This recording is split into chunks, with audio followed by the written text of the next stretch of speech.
Okay, everybody, we're just waiting for our guests to arrive. Much love to everybody joining us today.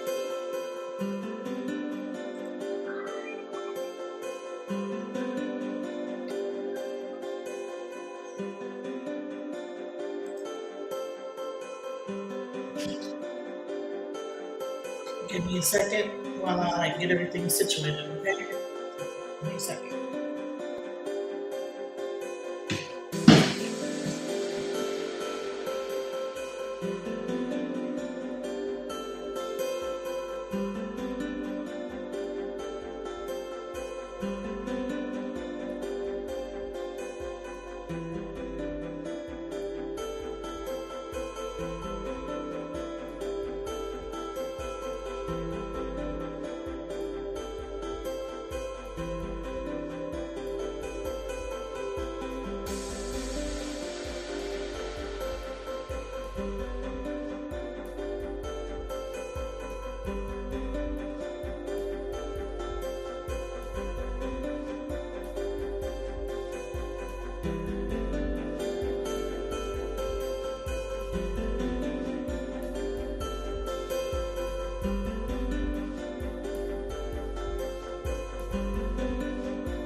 What's up, everybody? We're just waiting on our guests to join. Give us a second while we get everything situated.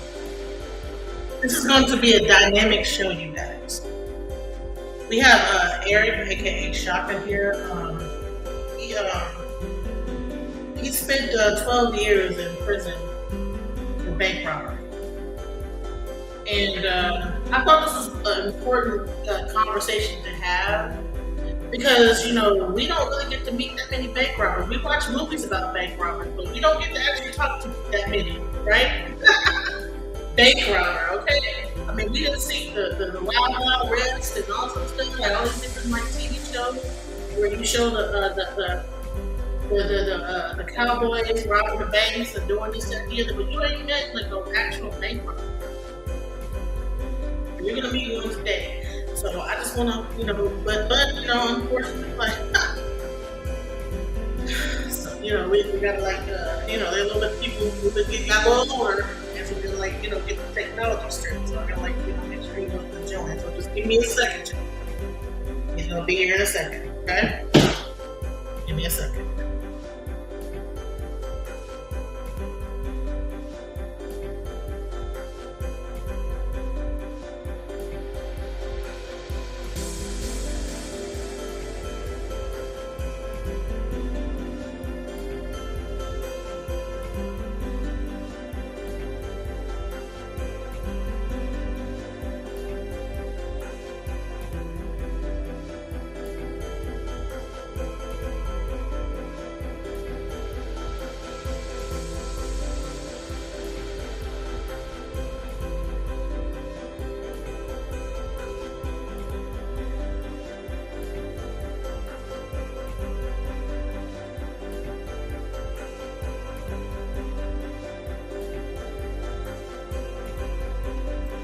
Okay, y'all, we old. We still trying to get it together. We trying to get them in the studio. We a little bit older.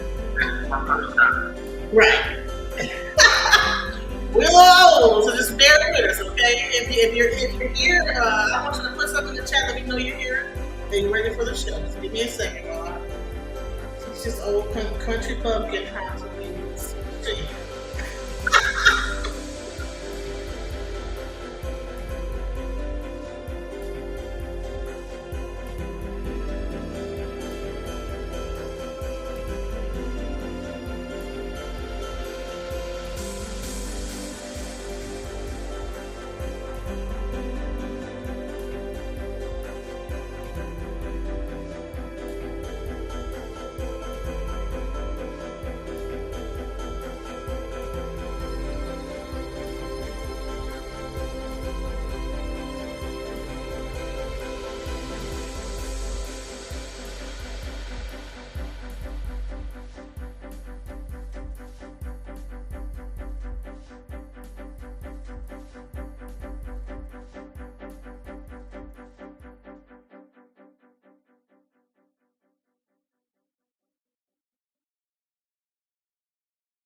All right. So while we trying to get Eric to like get online, I said want to sing y'all a song. Go ahead, sing a song. I'm a little princess singing in the night. I'm a little princess in the night. Okay, so y'all got to hear it. Okay. Give me 1 second, y'all. We're trying to get it together.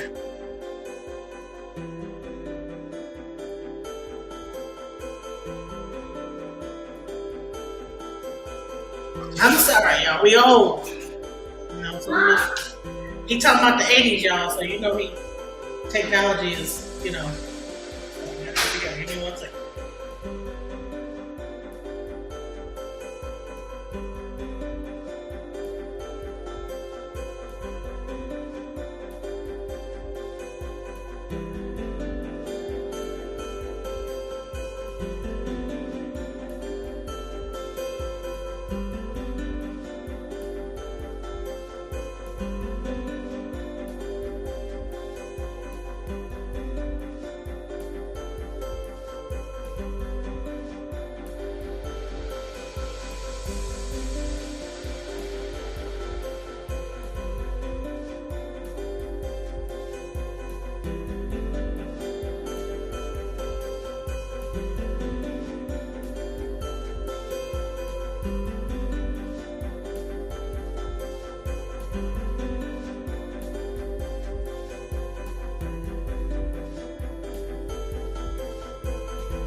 Okay, we finally got him in here. All right. Okay.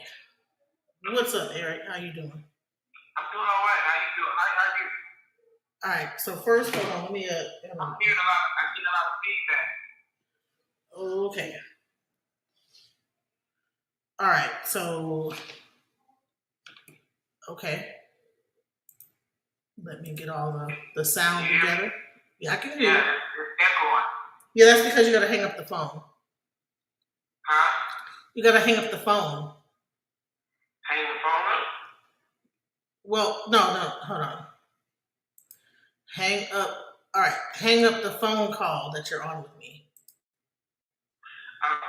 Okay. I was like, hang up. Oh, wait a minute. Let's try it. Okay.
Check two. Okay, so you can hear me here.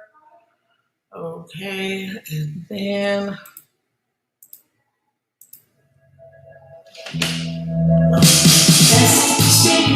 okay, so I should be able to hear you. Okay, check one, check two. But okay, you can hear me on the internal ones. Okay, okay. Okay. Can you hear me now? I can hear you. Can you see me? Can't see you now. Okay, I do have a new phone, so work with me. Hit the start cam button. You should see it on the bottom. Okay. Now we can see you. Now you can hear me. I can see you. We all trying to do this new technology. Yes, yes. This is a new. I just got this new phone, so I apologize. But no, I'm not old. I'm just making it. I'm just pretend like I'm really not old. I'm young. For everybody that is just for everybody that's here right now, we got 7 people in the chat for right now, but it's going to grow. But I want you to explain and show everybody who you are, and give a brief introduction. Okay. All right. Well, I'm Baba Shaka. Most of my friends call me Baba Shaka. I'm a native of Louisiana, Shreveport, Louisiana. I lived in practically. I lived in Texas the majority of times of my life. I lived in Atlanta. I lived in L.A. Um, I was been in prison 20 years of my life. 5 years in the state and 15 in the feds. Uh, yeah, that's basically it. Okay, and so what brought you to prison? What happened to make you have to go to prison? What is that story? Like Okay. what led you to that? What led you to 20 years in prison is a long time. What led you to that long amount of time in prison? You had to have done something terrible, which I Okay. Well, actually, um, when I was 16, I accidentally shot and killed my best friend. Um, come from the suburbs of what used to be the suburbs, but I come from the suburbs of Shreveport, Louisiana, and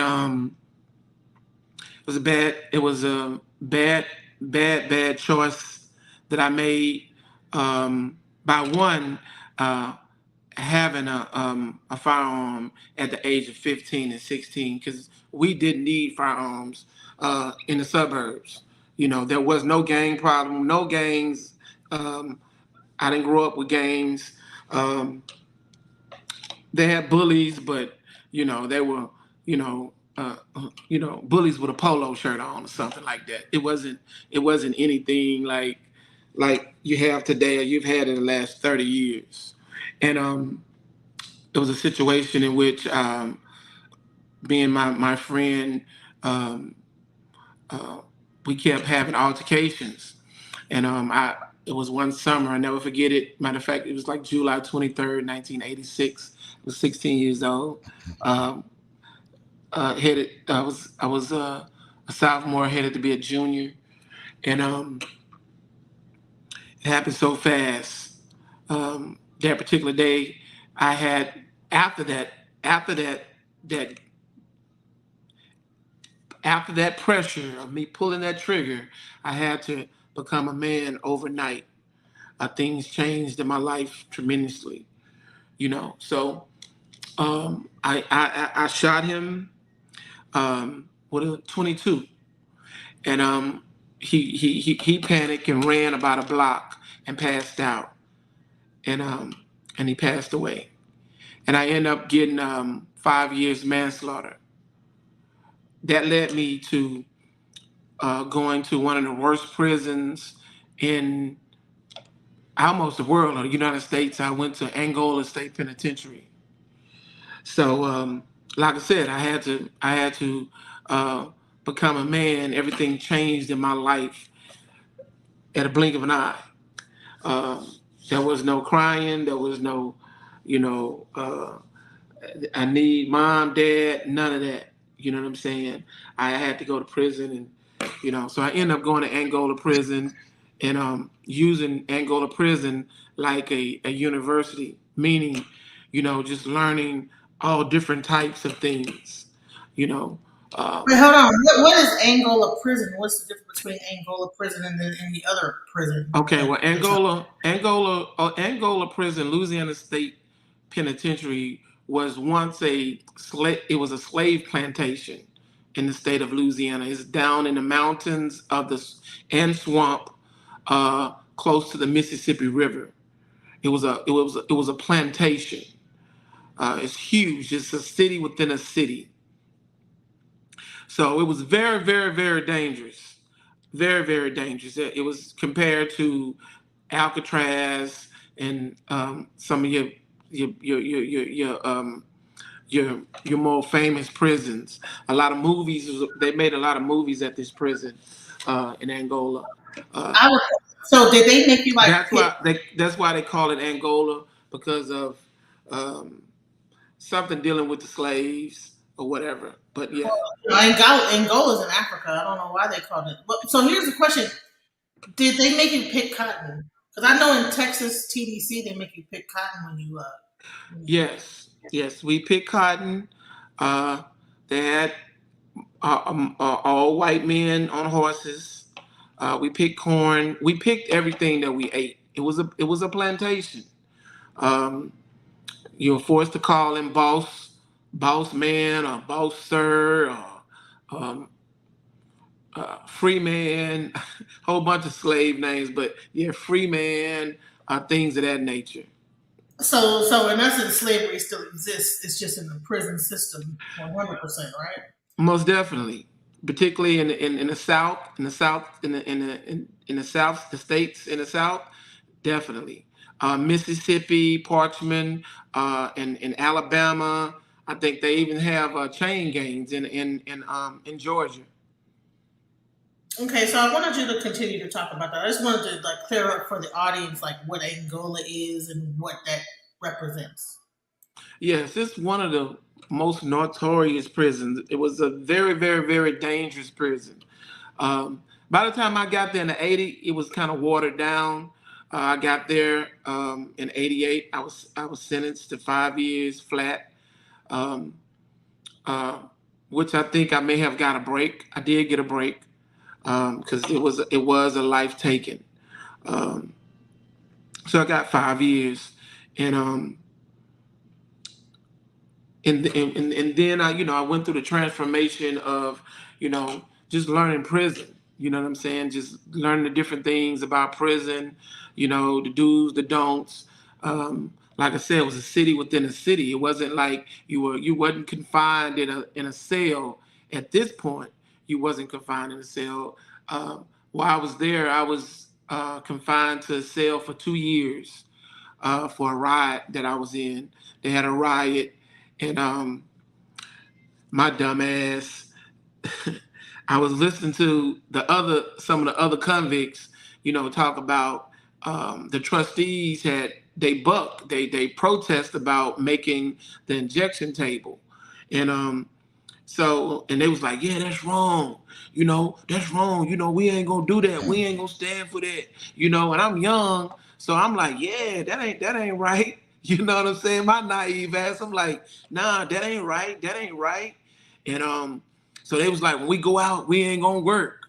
So I had never been in a slave revolt or anything, but I'm like, okay, I'm with this shit. Like, okay, you know, like they say, standing on business. So I was like, okay.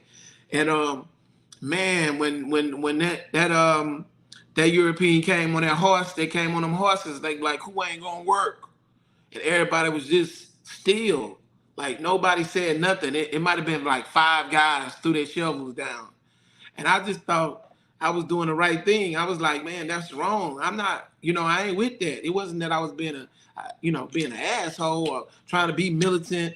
You know, I threw my shovel down, and man, they took us through some shit. I mean, for me to be young, I really experienced. Now that I look at it, and when I look back at it,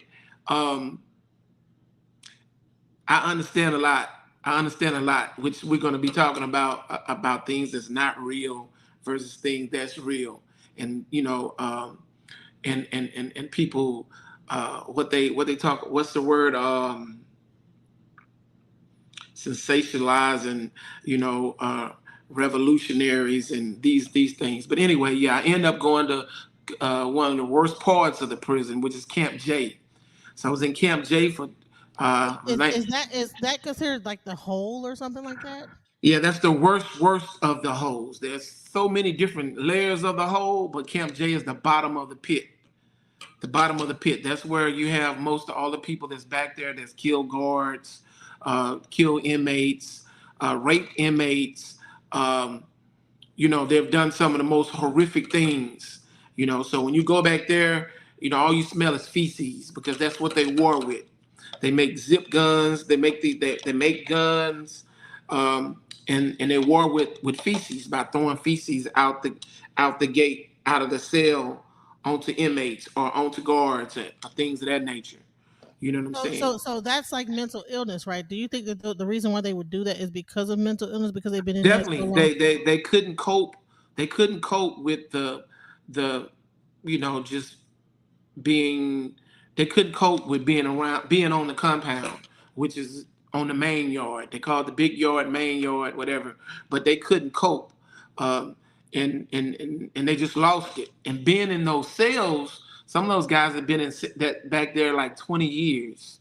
They had two famous guys, and Wait, in the hole for 20 years straight or just back and forth? no, in a whole 20 years straight. They had some people been down 20 years straight. They had some guys who had been back there who um, been Can back there you since explain the conditions of the hole? Because I'm like, everybody don't know what the hole really is. the hole would be the size of your bathroom.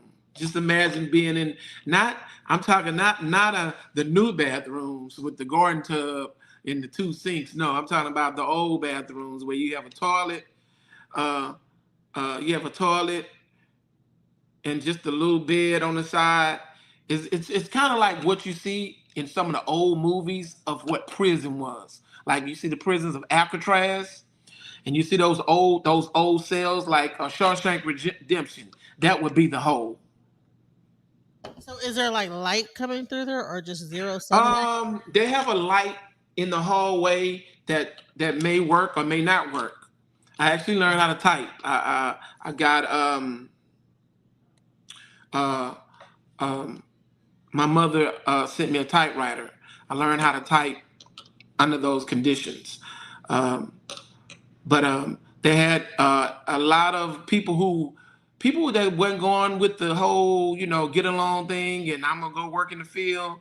That was back there, but from being back there, a lot of people were mentally gone. I seen one man. I learned how to play chess in the hole. I had a guy who was in a cell next to me. Now we lock down 24 hours a day. You don't go to a kitchen. Everything you just in this one spot. So this one guy, he was like a lawyer or whatever, and he had been back there like 10 years, and he was good at law work. So he the one who told me about getting a typewriter. Um, I taught myself how to type. He taught me how to play chess back there. And we play chess by numbers and letters because there's no contact. The only contact there is when you have an hour out for shower. When you come out of your cell to walk up, there's maybe 15 cells on a range, um, and you have to walk up the hallway to go up to the shower, and that's where a lot of war was going on. Because when you walk up the aisle, they may have taken a paper clip and sharpened it down, and um, put it in their feces, burn it, and then took a magazine and made a hollow type of thing and spit it out, blew it out where it hits you like a dart, almost like a bullet. And if it had feces or whatever, magic shave, or they may had the shampoo bottle and they have the feces and magic shave and urine and old milk, and they might heat it up. There's ways that you could heat things up. You could do anything. You've seen it on YouTube. You've seen it on Facebook.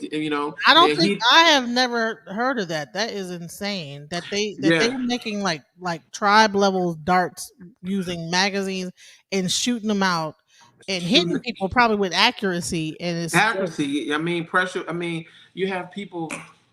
Man, I remember one time I was back there, and you get an hour out. You used to get an hour out in the hallway one at a time, and you run. The only exercise you're gonna get is to run up and down the hallway. For you want to do that for 55 minutes, and then you got 5 minutes to take a shower. Then you back into your cell for another 24 hours. So, you know, I remember this one guy. I never forget this. There was this guy named Outlaw, and he had dreads. And this was in the '80s. So they didn't. Back in the '80s, you didn't have fashion dreads. The way they do the no, only this was matted. This was what they call wicks, or like in Jamaica. There was no fashion. There was none of that stuff. But this guy, his name was Outlaw. So, and I began to talk to Outlaw because I was studying a lot of Black Panther material. I ran into um, Jama, which is the Black Gorilla family. So I was more interested in that whole thing. And he would tell me stories of things that happened back in 72, 71, because these were some of the people wait, what time frame was this that you were in the hole? Was that in the 80s or 90s? that was in the '80s. And you were like a teenager I was 18, 19, in 20. the hole with people that have been there for 20 years because Yeah. you said I don't want to do this, and you put just because you put your shovel down, not you didn't No, like. well, it wasn't violent. I put my shovel down like I'm not gonna do this, and that's the worst thing that you can do in a prison. That's the worst that you can do in a prison when it comes to the administration. Besides, assaulting one of them. You know what I'm saying? It's to be um, the type of person to say you're not gonna do it, because um, if everybody does that, um, then Prison ride. there's either prison riot, there's a revolt. I mean, then you can actually change some shit. You know what I'm saying? But they're gonna make a example, just like back in slavery. When one person ran, they didn't just bring him back and give him some greens and cornbread. They hung them, they tarred and feathered them. They did all these different things. You know what I'm saying? So it's like it's conditioned. You know, people are.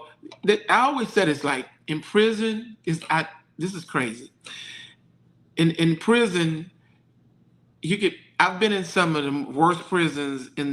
I've been the federal prison in Lompoc, which is on a military base. I've been in Atwater, USP Atwater. All these are maximum security federal prisons. Leavenworth, Atlanta, maximum security, and you have some of the most notorious How prisoners. how do you end up in all these other prisons though? Like how do Okay, so you? we gonna get to how I end Okay, up in those other prisons. What okay, I'm okay. talking I'm about not, is are they shipping you around like to go here and no, there? Okay. but what I'm trying to talk about is how they condition the prisoners.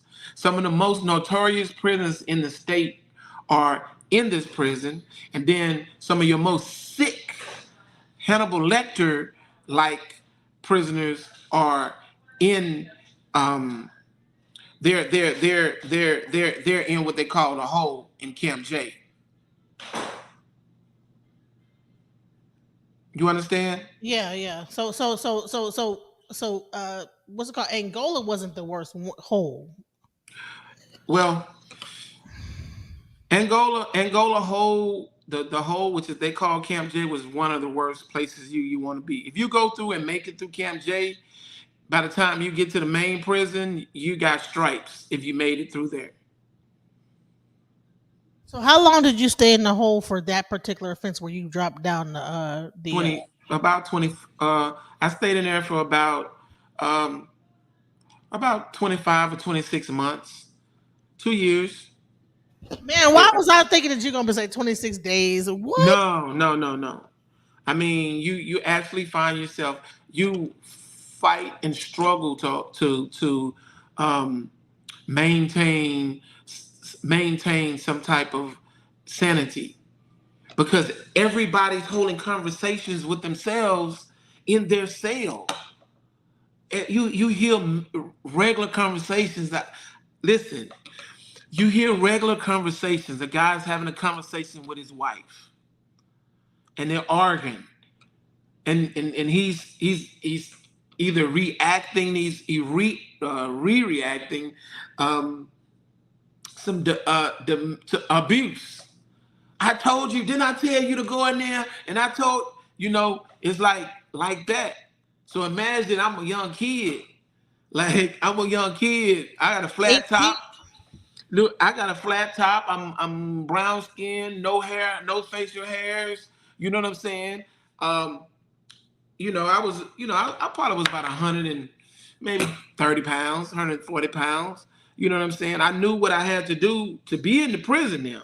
I knew that, in Rome, you do as the Romans, meaning that, if I had to kill, um, then that's what it was to stay alive.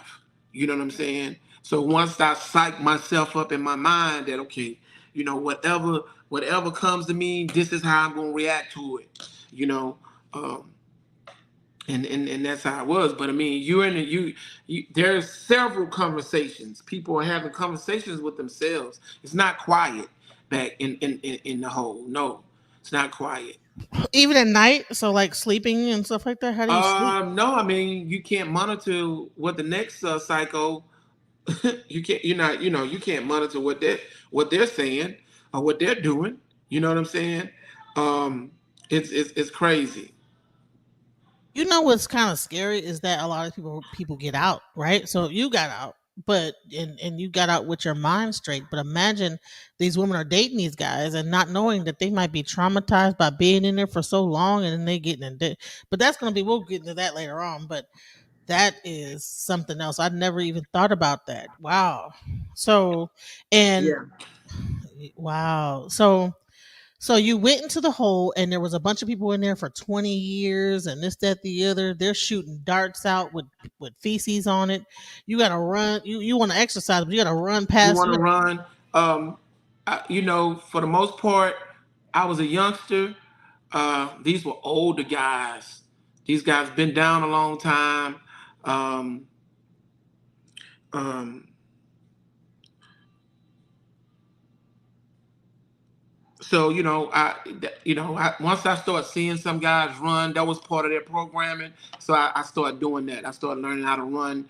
And then it was a challenge for me to be able to run the whole 50 minutes. To just keep running the whole 50 minutes. And I kind of stayed further away from the cell, so can't nobody reach out and grab me, or maybe hit me in the face with some feces or something. Try not to talk to people. Uh, um, Try not to just have no type of interaction with nobody to give them a reason to go off or something. And if they did say something crazy, I'm like, okay, I'm definitely not finna get in an argument with your crazy ass. I'm not gonna do that. I'm just gonna just lay low and not say anything, and hopefully one of the other crazy guys will interact with you, and I'm not finna do it. You know what I'm saying? Because it was just insane to me. You know what I'm So saying? you made it out the hole. All right. So once you made it out the hole, right now you've been traumatized. You went into the hole probably not as traumatized, but now you come out traumatized, and now Well, you go I into. went in the hole. That's right. I went in the hole, not really understanding what was going on. But after coming out of this place called Camp J, I realized that it shit was serious. You understand what I'm saying? Definitely didn't want to go back, um, and I understood why some of these big guys, some of the guys that's working out in the iron pile that look like big Tukey with the big muscles, and I understood why they didn't want to go back there. You know what I'm saying? Because there was a place to break your spirit. It was a place to break your spirit. So, being out in prison, that was kind of like almost like freedom, you know what I'm saying? But it wasn't freedom, So what I did was I got out, and, I did kind of was like a celebrity a little bit, because they was like, man, they called me, I had a nickname, they called me Teenager. So they was like, man, Teenager, he just come from Camp J. And they looking at me like, damn, and he out here, and you know what I'm saying? So I went off into getting off into the drama club, learning how to act, dealing with drama, poetry, things of that nature. I had a friend who was my best, was like my mentor. His name was Wale Moo. He passed away. He was a Black Panther, and he was in a wheelchair. So he was a real famous guy in New Orleans. That he was a Black Panther out of the Ninth Ward. They had this big war against the government out of the Ninth Ward projects, the Desire projects in New Orleans back in the early '70s, and he was part of that. He was a bank robber or whatever, but he was kind of like the scholar of the prison. Like he would be somebody like Benyak and them. He would be somebody like, he was a scholar or whatever. And he was an older man, white beard, white hair. So he was kind of like my mentor. So he basically, used to just whisper in my ear. I mean, when I say whisper in my ear, I mean, because he's in a wheelchair, of course I got to squat down, or I had to be sitting down and listen to the stories that he was telling me about the Black Panther Party, and about things that we needed to do. You telling me about politics, some things that I had no idea. I'm from Shreveport. They country as hell in Shreveport. They was country then, and they country now. You know what I'm saying? So the things that he was telling me about, Karl Marx, George Jackson, Jonathan Jackson, coming from out of Shreveport, come on. They weren't even talking about Malcolm X. I mean, you understand what I'm saying? Right, So right. he was my mentor. So being he was my mentor, I became like a apprentice, kind of, so to say, And now that I look at it, I became indoctrinized, because he told me some things. The things that he told me, they was up here. He would tell me Yeah, things you're like, you're 18 years old, so you're very impressionable at the same time. yeah, and he was a very respected. To be in a wheelchair, he was very, very micey. You're not from Louisiana if you don't know who Micey is. Micey was like a Huey P. Newton. As a matter of fact, for people who know anything about anything revolutionary, he was friends with Mark Exit. If you Google Mark Exit, Mark was a guy who was in the movement, who um, took over Howard and Johnson in New Orleans. He was a sniper, and he killed I think the not the chief of police. He killed like the chief of the fire department. I think when the chief or something come out of the precinct, he was shot in the head from all the way down somewhere else, because of how high Howard and Johnson set.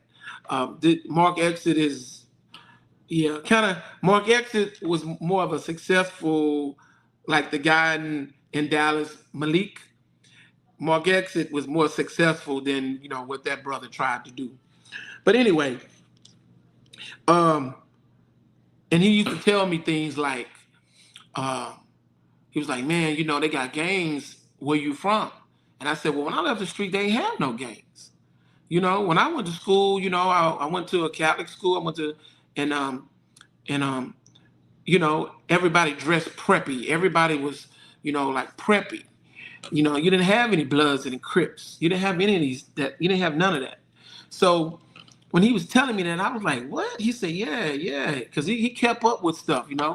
Um, and he told me, and he was like, you know, they're initiating these guys.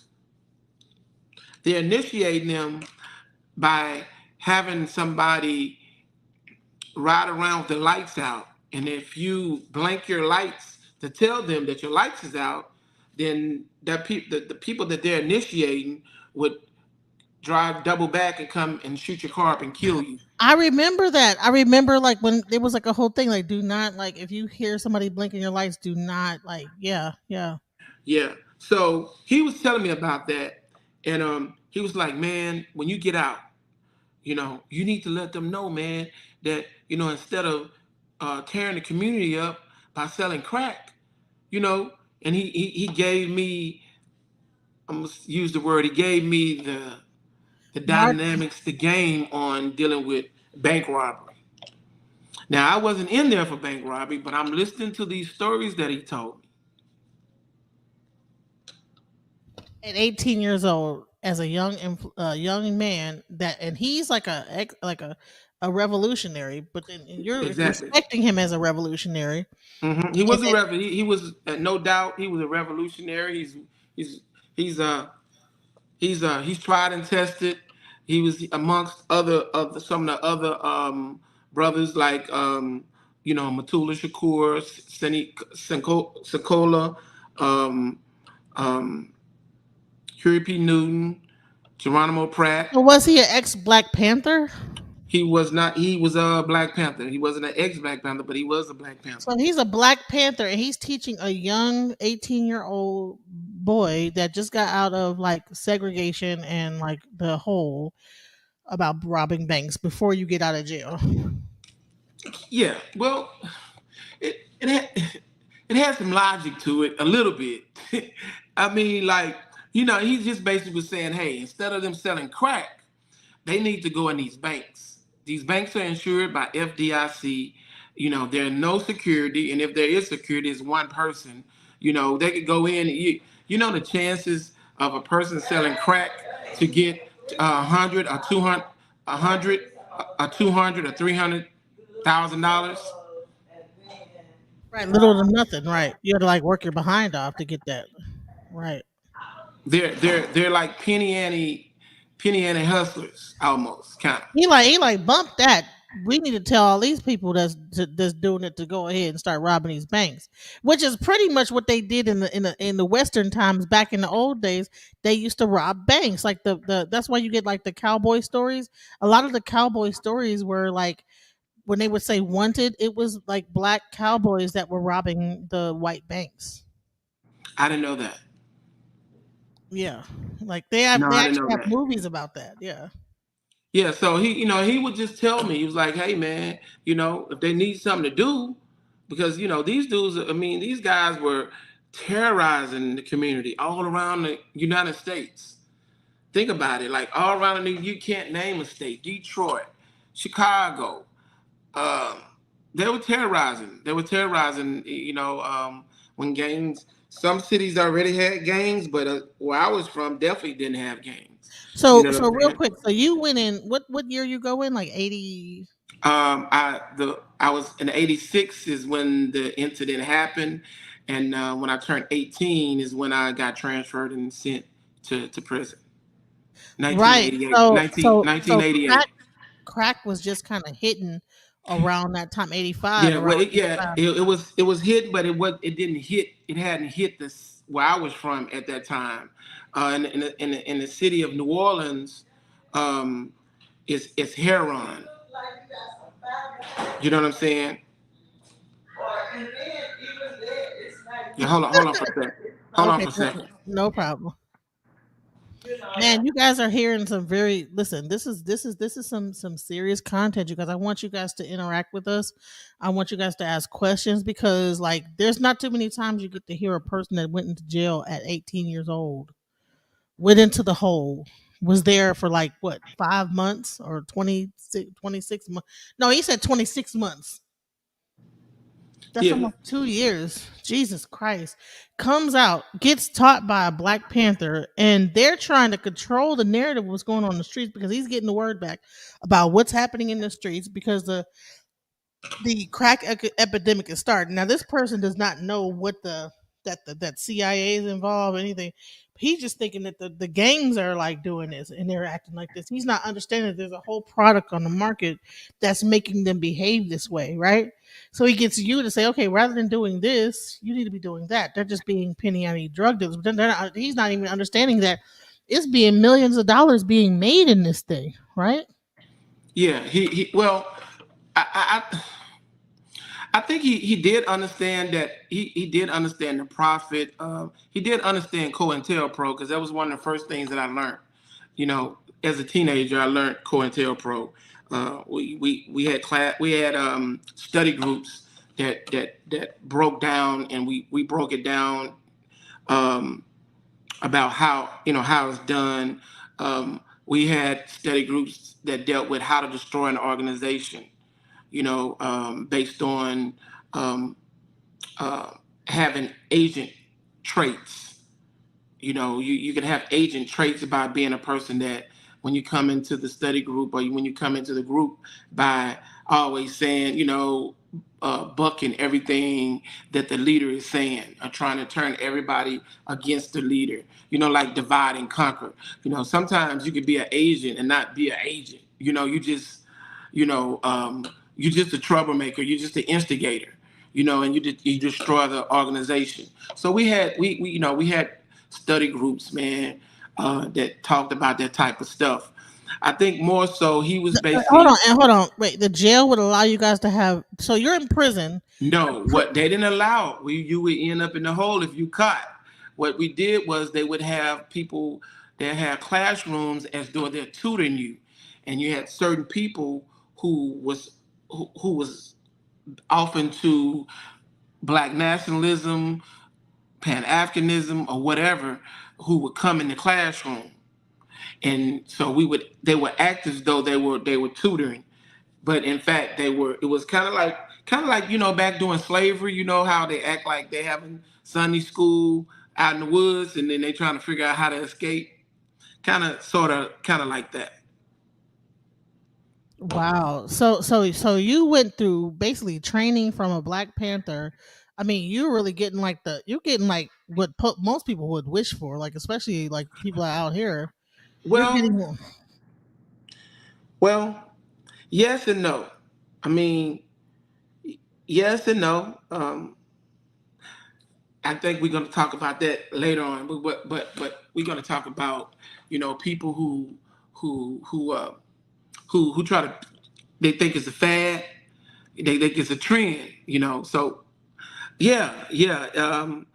These are some of the people. You got to realize that J. Edgar Hoover, um, when they tried to put their foot on the Panthers' neck, it was the late '60s and the early '70s. So these brothers, some of these, and it wasn't that many. You might have had 10 out of shit 5,000 inmates. You know what I'm saying? Just like it is today. This most so people are not was most the Nation of Islam really prevalent in that jail too, like or prison? Sorry, not No, jail. they didn't have the Nation of Islam, but they did have the Sunni Muslims. They did have the Sunni Muslims, but at the same time, everybody was controlled. If you are on the compound, you are controlled.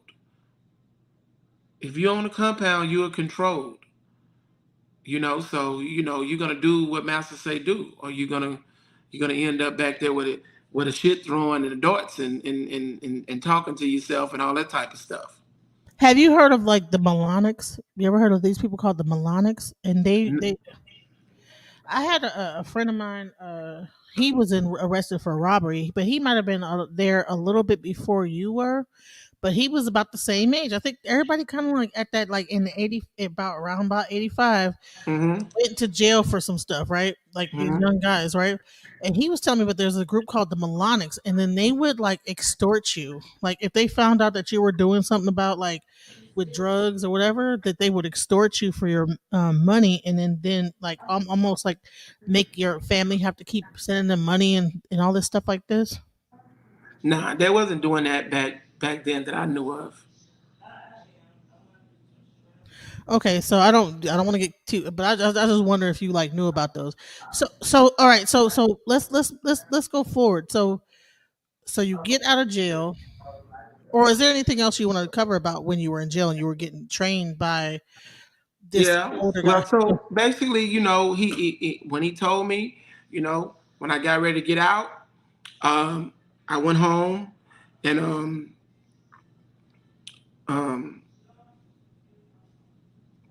I got a job working at a car dealership. At the age of 23, I got a car working at a car dealership. But I knew guys who were hustling.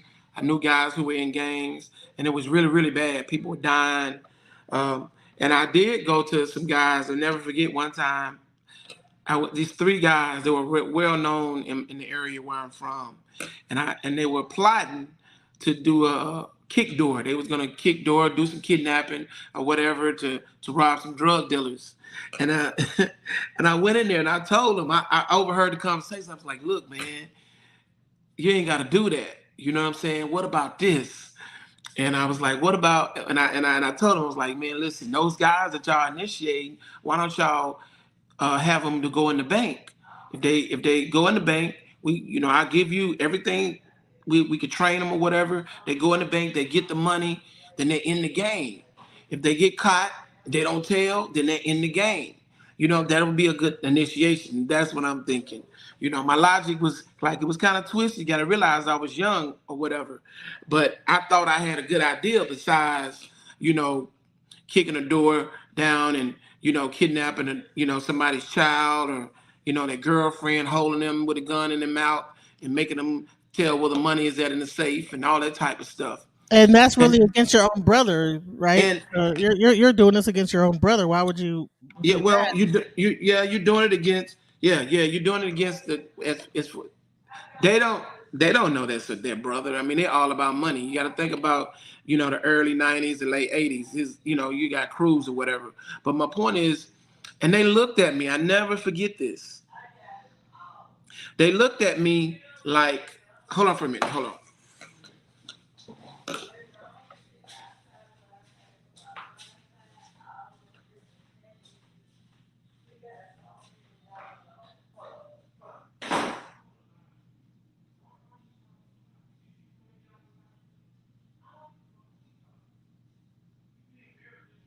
Man, this is a very interesting story. Listen, if you like the content, please put a one in the chat. Also, any questions you guys might have. This you don't really get to talk to a person that have been through this before. And that's why I wanted to bring this to the channel because I mean, you don't get to actually hear about a person who has direct contact with with a person from the Panthers and this, that, the other, and been in prison with them and actually with the inside understanding about the prison and what's going on there. And also as women, we might you might be dating a person that been in a hole, and you get to bucking up in him, and he might be kind of crazy. You know what I'm saying? Because he done been in a hole, he done been, traumatized. So yeah. Okay, go ahead.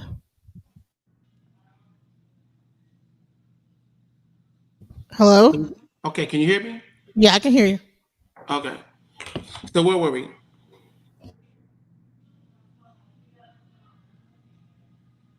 Hello, can you hear me? You said you were talking about the guys and about how they should do this, at this, that, the other, and you were Yeah, and they looked at me and they said, bruh, them white folks gonna put you up under the jail. Can you imagine that? Now they're plotting to kidnap a child, kidnap a girlfriend. Um, anything could go wrong, right? they're plotting to do this, but I'm telling them about a bank, and they're saying the white man is gonna put me up under the jail. This is what I'm talking about being controlled. Right.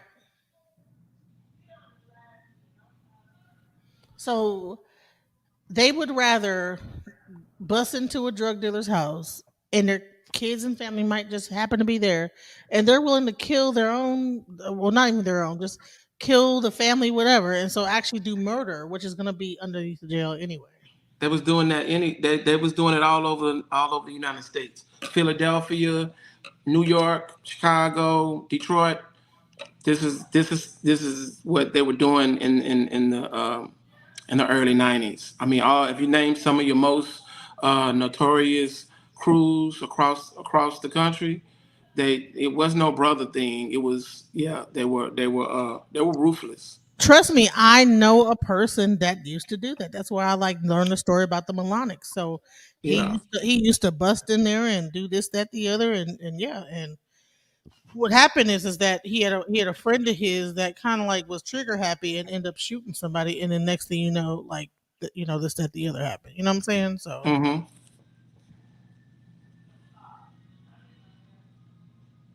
So yeah, they were control. And when I saw that, I was like, "Oh, you niggas really, y'all. I may be fucked up, but you niggas really fucked up.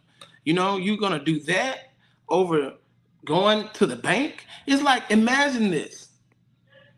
Imagine us being these ferocious dogs in the backyard, and our master is coming out with the food, and they put it in a bowl, and we're like, we going to war with each other for the food that's been put in the bowl. Well, I'm saying, I'm that dog that was saying, hey, the food is coming out the house. right, You know what I'm saying? Like, the food is coming out the and they house. was like, "You crazy as hell for that." And they was like, man, you crazy. They was like, man, a wife was gonna put you on it. What's wrong with you? And I remember it because they all are dead. And rest in peace to them. They're dead. I end up going to prison. I end up going to federal prison because I actually became a bank robber. I actually, that was my profession. I traveled all over the United States robbing banks. So you did it more than one time. Wow. Oh no, yeah, I did it. Yeah, several times, several times. It was a way of life. I was really good at it, actually. Really Listen, good. this is the stuff that you only see in movies. You know what I'm saying? This, so you was a real like what they show in the movies and this, that, the other. You were really doing it. See, the thing about me is that, um, although it was, looking at back at it, it was the most dumbest thing ever. Um, very irrational when it comes to thinking. But after I got my feet wet, it was like I had no fear. You know what I'm saying? And I lived a high. My way of life was very expensive because I wasn't working for the money, so it was nothing for me you know to blow 200,000, 100,000 in a week. Well, not really a week, but say, I shouldn't be able to blow that amount of money in 90 days, sometimes 90 days, 6 months. Didn't have enough sense to start a business because I was young.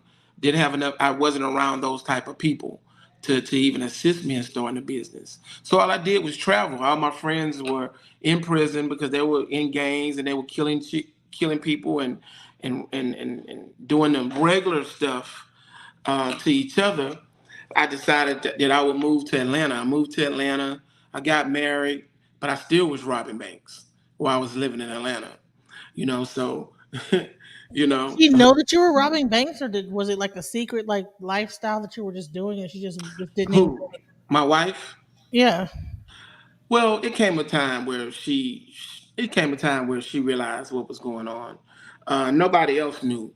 The people in the town that I lived in thought I was a drug dealer because I had all the nice cars. I would uh, come back in town with convertibles, this and that and this and that, or you know um, I was paying $3,000 for a shirt, trying to was Versace and just all type of crazy shit, just blowing my money. Not to mention, strip clubs. Like I said, I lived in Atlanta. This is during the time of Jack the Rapper. This is during the beginning times of Freaknik. It was just like you're talking 93, 94. You know what I'm saying? So had a Jaguar. I mean, I would go and just buy cars. Didn't have no sense of a value of money.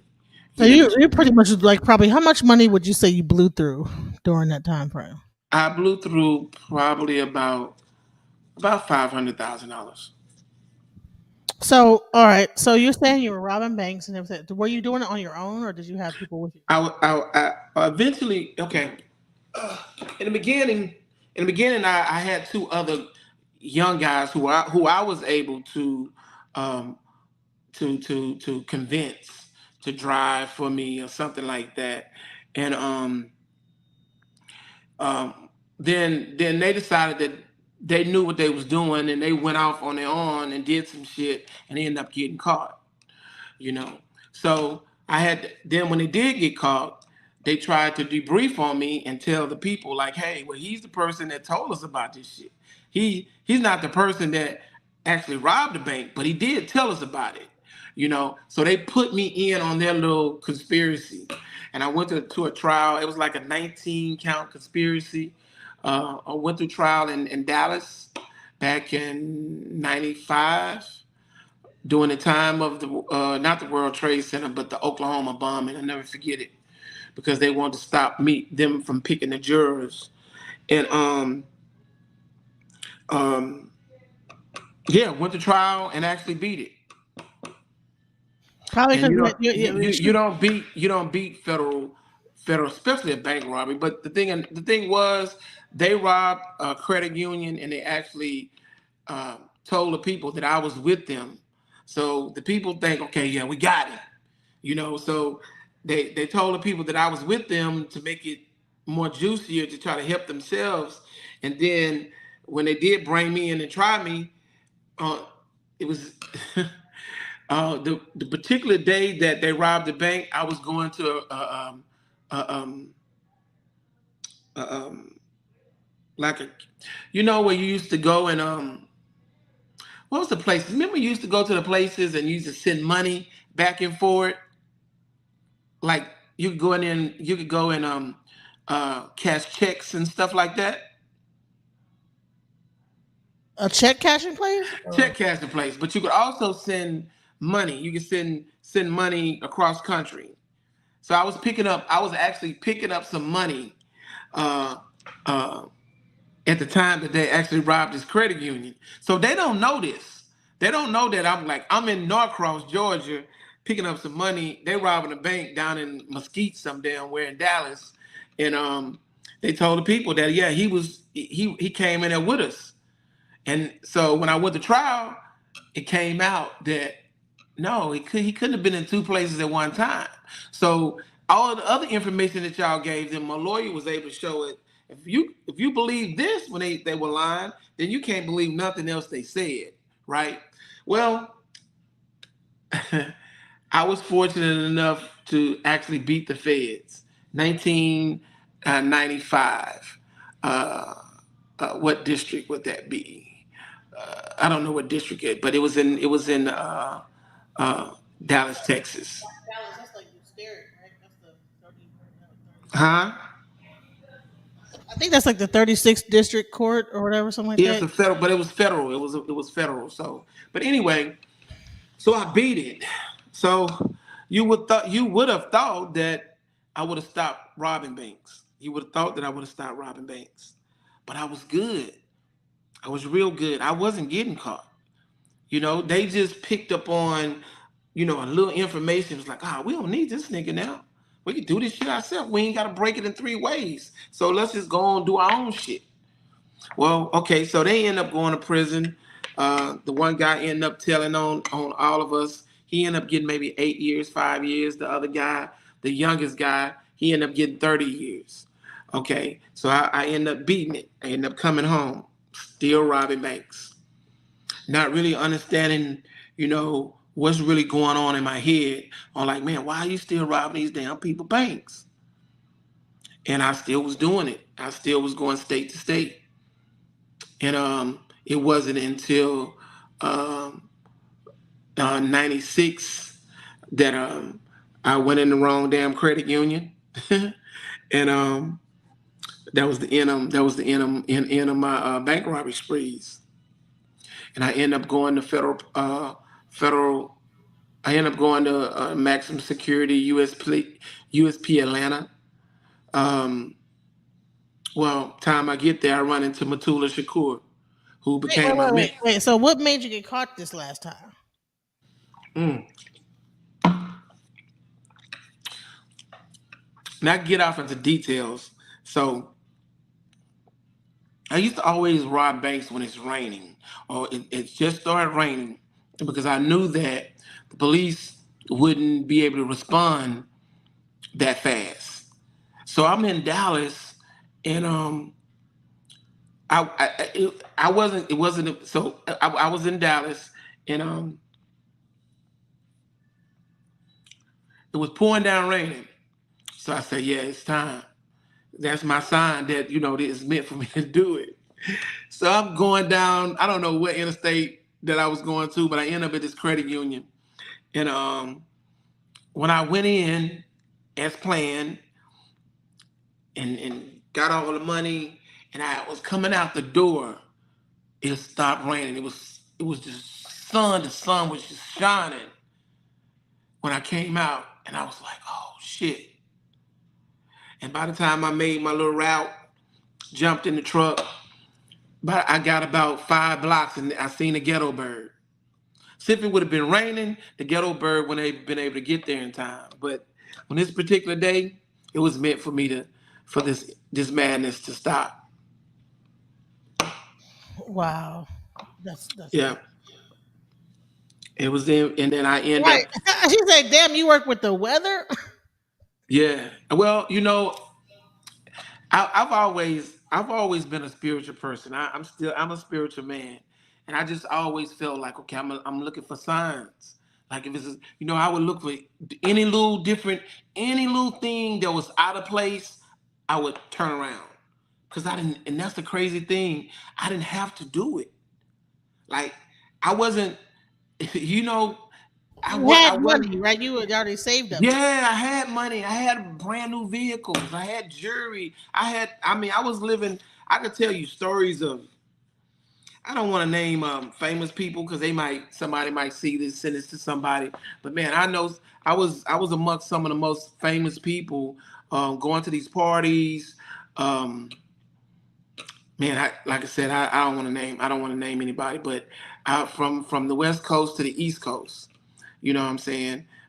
And that's one of the reasons how we're gonna get to that. But that's one of the reasons how I end up getting introduced to the lifestyle. But we'll talk about that further up in the story. But um, I didn't need to do it. I did not need to do it. I would, when you rob a bank, you can live off that money for 2 to 3 years. I just It became an addiction for you. it was addiction. I mean, I was good. They I say was the same thing about like dealing drugs is that once you like get into that like lifestyle, you get like addicted to like the money of it all. Yeah, and you got to realize too now, we passed the point to um I didn't believe in uh nobody pimping me. You know what I'm saying? And there was a lot of situations in which when I first did a bank, I robbed a bank for $80,000 and I got 5,000, and the money was supposed to be going. It was supposed to be going to the movement. I don't know where it went. I just know I got $8,000. But at the end of the day, I was like, you know what? You know, it's a lot of pimping going on.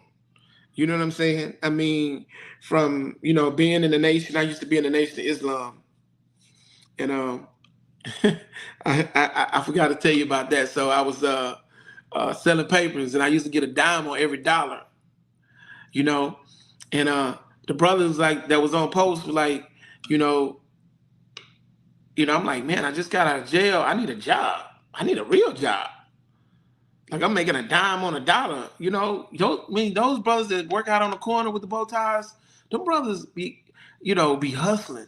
They gotta sell papers to see some money. The majority of that money is going to the headquarters. It's going to Chicago.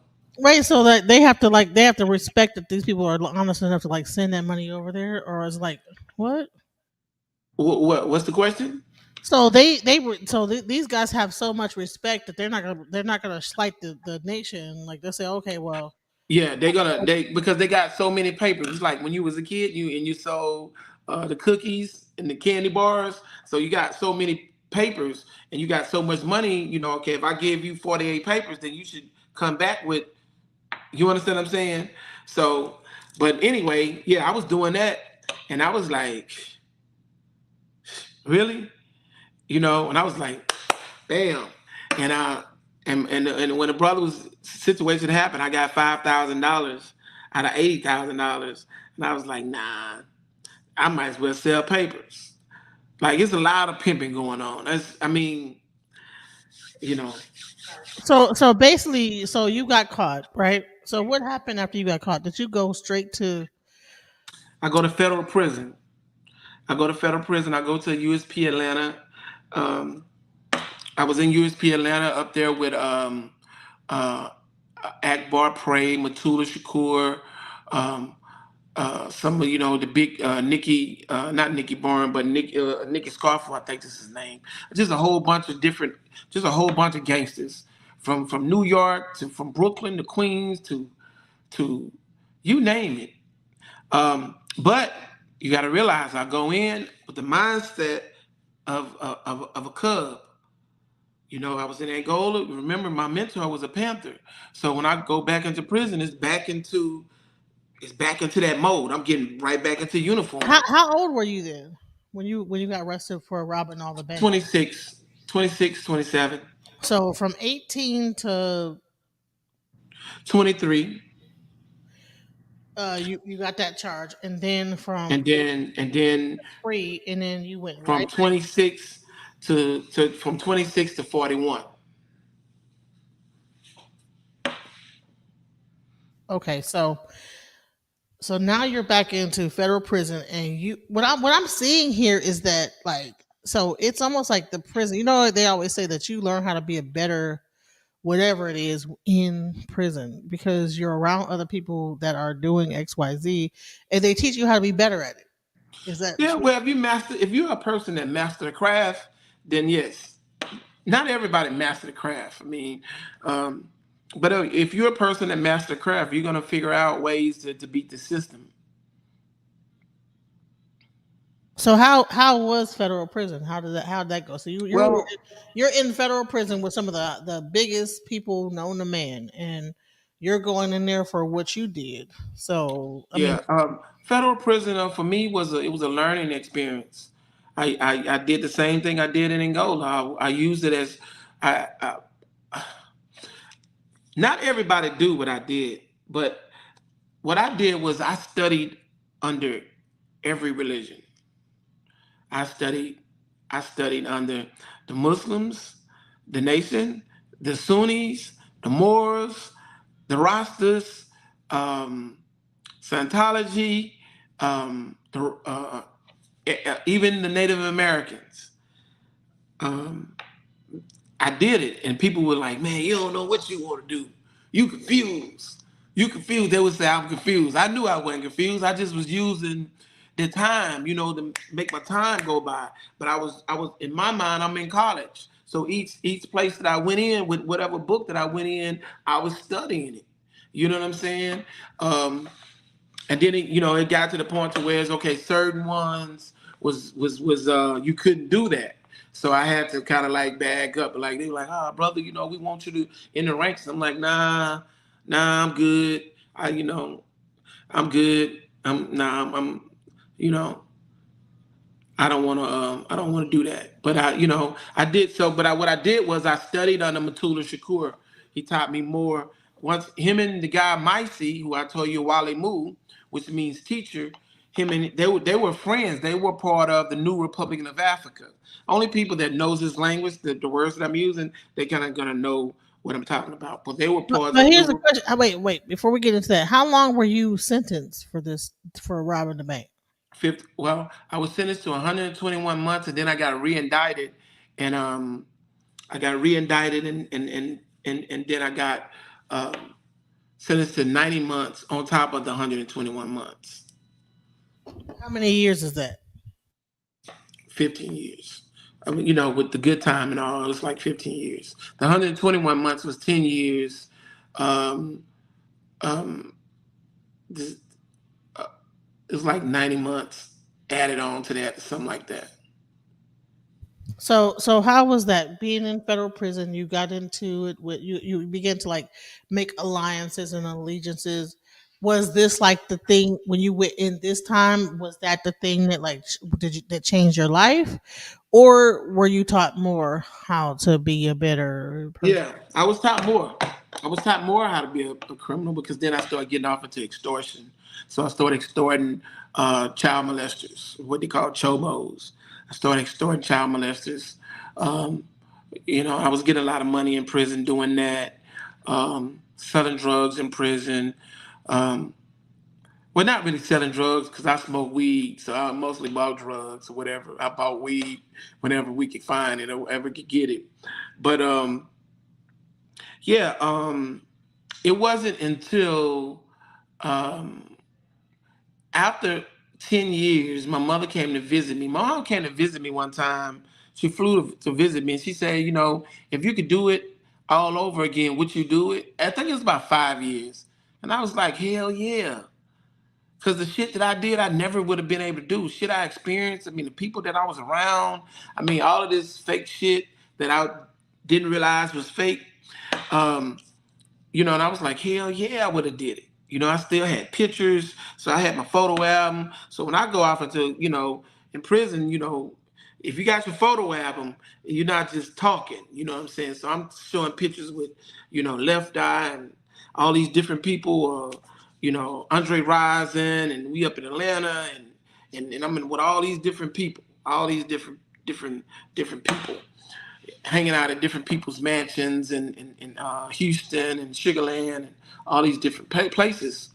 But so I said, hell no. I said, hell yeah. No, I don't regret it. Yeah, I'd do it again. That was 5 years. After 10 years, she asked me the same question. And when she asked me the same question, um, I told her no. Because now I'm starting to see people die in prison.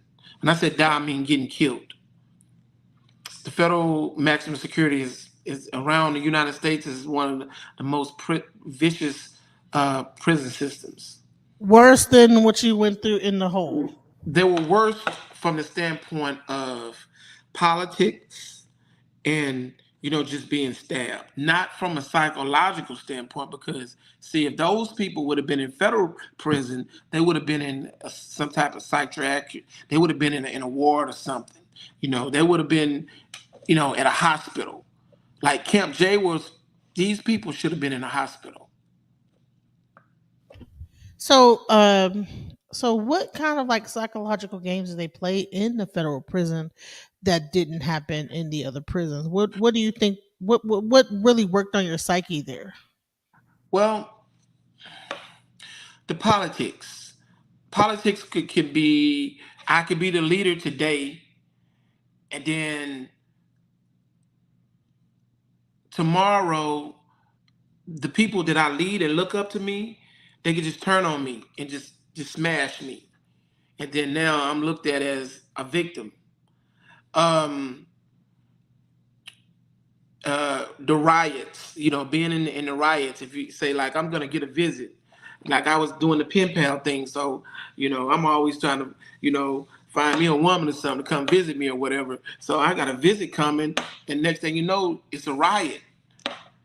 You know what I'm saying? So we're gonna be locked down. It's just you gotta have then you got the racial tension. And you talk about racial tension, the white gangs are more vicious and more dangerous than any black gang in this country. They're malicious. They study. They know pressure points. They know what to do. So most black people are not trying to go to war with the white boys.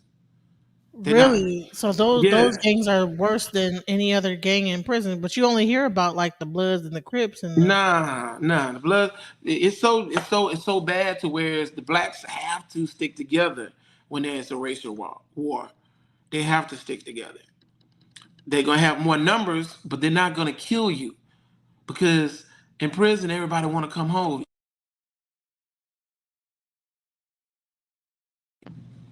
Sorry about that. Somebody just called me. You still there? Yeah, we're still here. Okay. So, um, the white boys are trained to kill. We just want to fight. We want to jump somebody. We might stab somebody, but for the most part, the white boy is gonna kill you. He's gonna kill you. So you have a question. Did any of the prison guards do anything like to like hide the crime and like kill people and things like that and then hid the crimes? No. In federal prison, most of the prison guards, um, now out west in California, when I was in California, you had Mexicans who had Serrano or Mexican mafia tattoos. So you know that they were connected. So now we understand why the Mexicans had real life the knives that you buy from the store. They had these knives. Because the guards would bring it to them. We would have to make a shank. We would have to make something. You know what I'm saying? But they had real life. They had real life butcher knives. California is way different. The politics is way stronger and thicker. Uh, the politics is. Put your phone on do not disturb so it doesn't do that. So just put your phone on do not disturb real quick. I don't even know how to.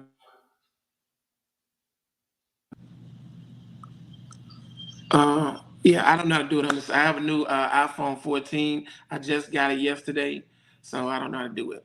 So were you still married at the second time of your imprisonment? I was married. I thought I was married, but I thought I was married, but no, yeah, I was married. Okay, so so you spend so was this the turning point in your life when you went in there for 15 years and you got to like see how things were going, you're doing whatever, and then you like end up leaving from there and like living your life, or did you go back again, or was that No, I know I never went back. The turning point was building up as I was seeing the things that was around me, like fake shit. Shit that just like for instance, the worst thing that you could be in a maximum security prison is a rat. Well, if you had money, then the strong crews would protect you. So how is the worst thing you could be is a rat? If you was a child molester, if you fucked a child and you had money, then you could buy protection you from? could buy protection. So, but how is that? You know, every it's not the worst thing then. Then you would see guys who were like well-known gangsters, like well-known gangsters, been down 20 years, and then all of a sudden you go to their cell and they're not there. They done went back to court and they're talking about old murders that happened back in 1978 or 1984. Like it taught me that everybody have a breaking point. Like what I'm saying, a lot of people will You would be. see people break down like what they think they're about to get out. No, I mean you know about what's his name out of DC? Um um what's his name? The Muslim guy that was shooting everybody. No, the dude who was the big dude who was doing the time at Alpo, man. I mean, Edmund. I can't think his name, but what I'm saying is you will be around these thorough dudes, and then who knows what man is gonna do? Like who knows what man is gonna do? You don't know what a man's gonna do when he wake up and how he's feeling his day. You know what I'm saying? So I started seeing that shit, and I was like, man, this shit's crazy. Another thing, it's just contradictions. If we are around all these notorious people, and then I promise God, Genesis, I promise you, a woman that may look just like you would say, "Y'all go to bed." Shut up. I mean it. I'm some I could name some of them. I could name so I just don't like name dropping, but people who from the Bronx, from Harlem, from Chicago. I mean board members. When I said board members, the people right up under Larry Hoover. Somebody like you or my mom is telling them what to do. When I say telling them what to do, disrespectfully. And you look at that shit and you be like, okay, like, why we just can't unite and take over the prison? I mean, we don't have to do 5 or 6 life sentences. I only have 15 years, but I'm still looking at this shit like, man, what? You know what I'm saying? And didn't it like kind of like pigeonhole you and begin to like bring you out amongst all the prisoners that were there? Didn't it like kind of like focus on you at some point, like because what you did was really like more extreme than what the other ones did?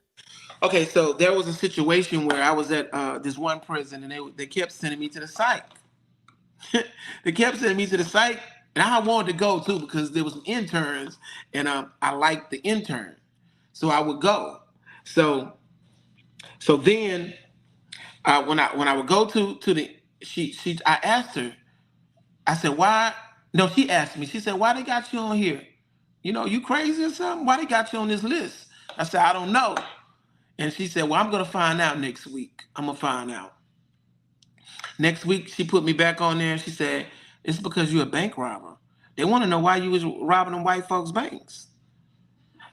So I was like, well, all these dudes down there that was part of uh, these different crime crews all over the United States, who you see like on American Gangster, they not on there. The guys that were selling crack, they not on there.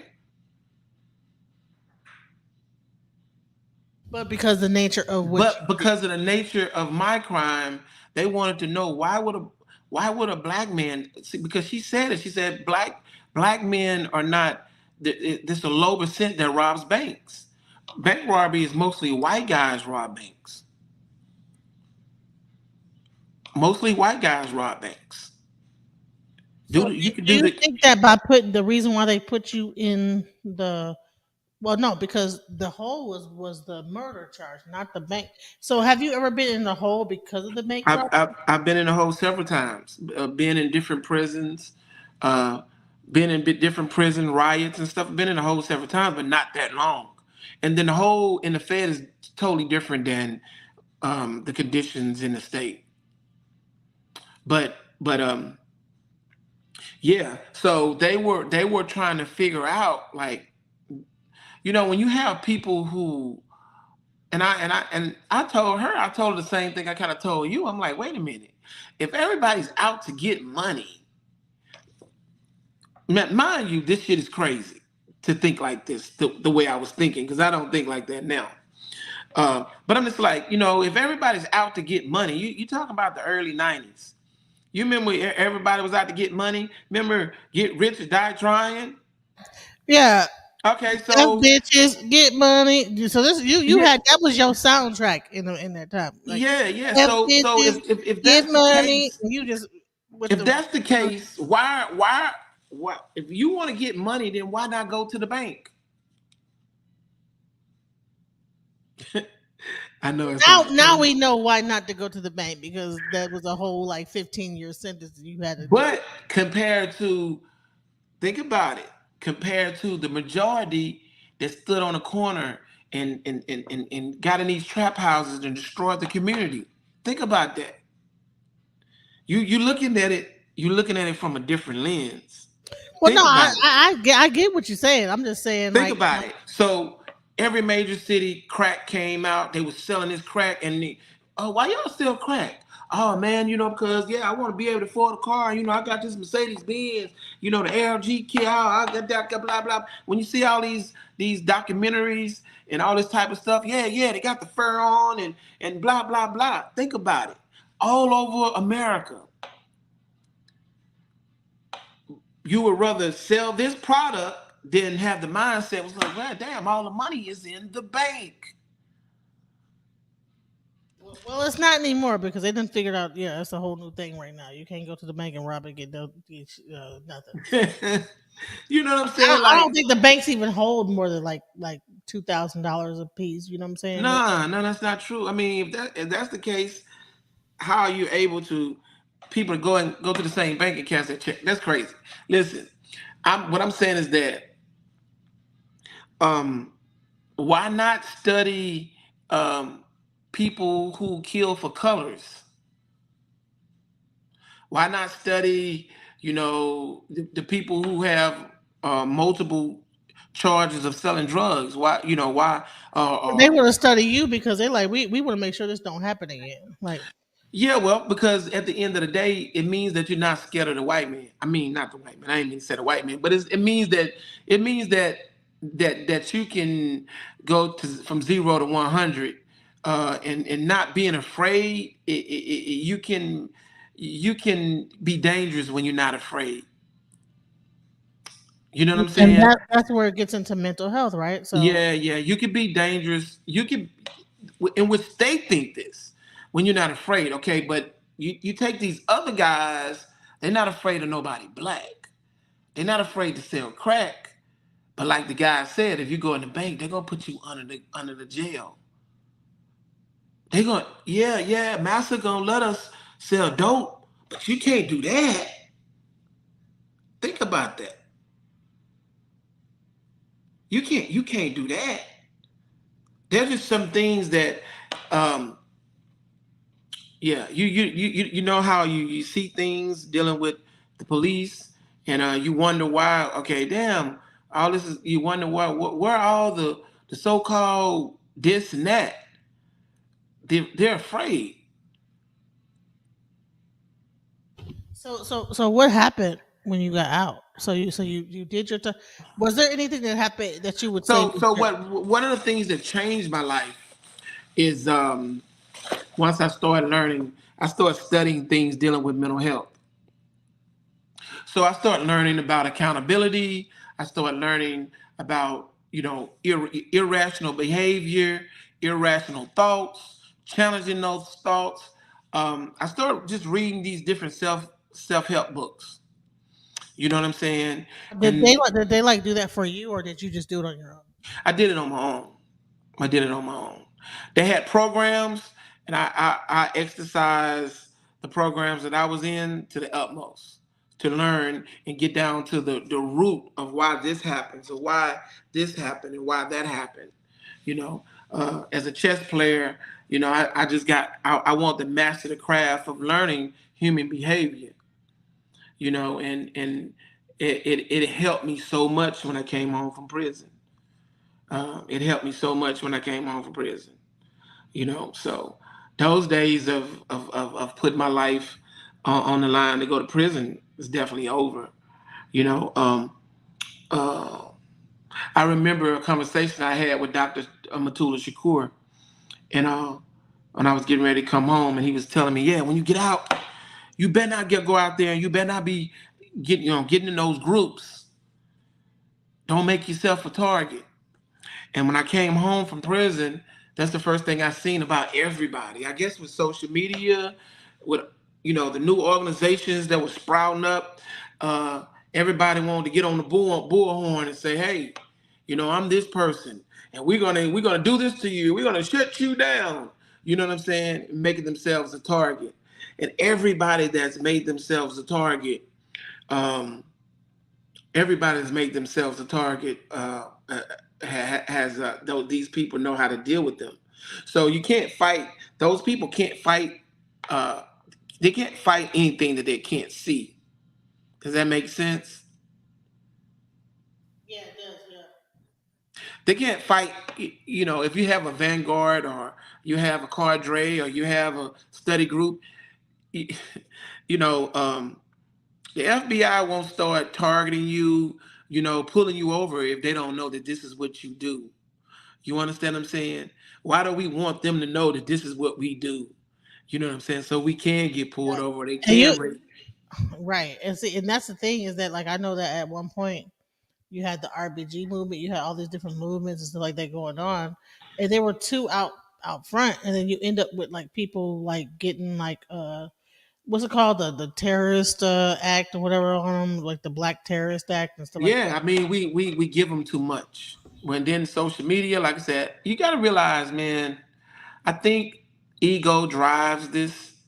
You know, the ego drives it. It drives it from the men and the women. You know, you have the women who, you know, they see a picture of Angela Davis, you know, or Sata Shakur, and they're just like, oh, that's what I want to do. You know what I'm saying? No, they don't even gotta see a picture of that. They just see a picture of another girl with her booty out, and then they end up like getting a BBL.